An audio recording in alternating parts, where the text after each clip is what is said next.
Bismillah ar-Rahman ar-Rahim. I'm Dr. Mohibullah Wazir. We discuss the optic nerve lesion or palsy of the optic nerve. To understand it proper, please first you listen to my lecture Anatomy of the Optic Nerve and Optic Pathway. But I over here give few points. Look, this is the retina. This is the medial or nasal half, this one, and this is the lateral or temporal half of the retina. Note the point that this medial half or nasal half of the retina, it look at the temporal field of vision, while the temporal or lateral part of the retina, it looks at the nasal or medial part of vision. It means that if this nasal part of the retina is damaged and nerve supply is destroyed, then the temporal field will be blind. Note this point. Secondly, then the fibers from the medial half of the retina, the nasal half of the retina, it crosses at the optic chiasma to the opposite side. So that, let me say, the left optic tract, it consists of fibers from the nasal half of the right retina and from the temporal half of the left retina.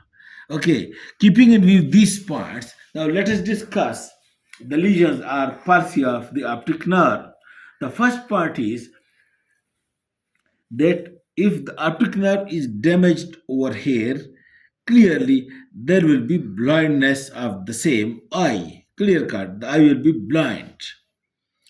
And then if there is damage to the cerebral cortex over here at the area 17, there will also be blindness, but note the point, this is called as cortical blindness. Because the eyeball is okay, the optic nerve is okay, the blindness is because of the area 17 damage or cortical damage. That's why it is called as cortical blindness.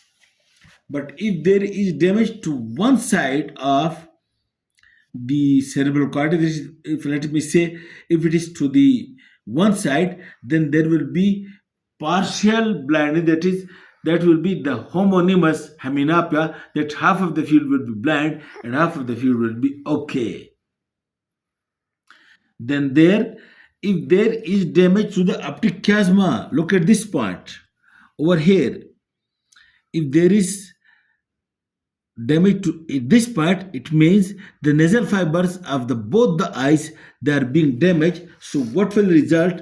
The nasal fibers of both the retina, and this way the temporal field of both the retina will be blind. And you can see over here bitemporal lateral side hemianopia, bitemporal hemianopia.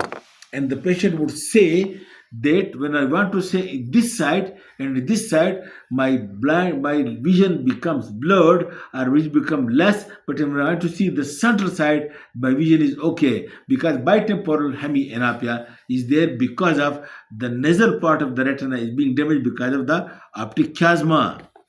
Then if there is damage to the optic tract, let me say over here to the left optic tract. If there is damage to the left optic tract, there will be the right homonymous hemianopia. That is the right side of both the eye field. Look over here, because the nasal fibers of this eye and the right field, the temporal field, and over here the temporal fibers of this eye and the right field nasal field. This is the right side of both eye. The right side of both visual field will be blind. This is right homonymous heminopia. And then if there is damage, look over here, this is the optic radiation. If there is damage to the upper part of optic radiation, then the lower field of the lower quadrant homonymous heminopia. And if there is to the lower fiber of optic radiation, then to the upper part of homonymous heminopia will occur. And if there is damage to the anterior part of the visual cortex, then there will be a homonymous heminopia, but the macula will be spared. But if there is to the occipital lobe over here, to the most posterior part, This over if there is damage over here, then there will be a macula area will also be involved. That will be macular blindness as well. These are the points about the optic nerve lesion. I hope it will be clear to you. Thank you.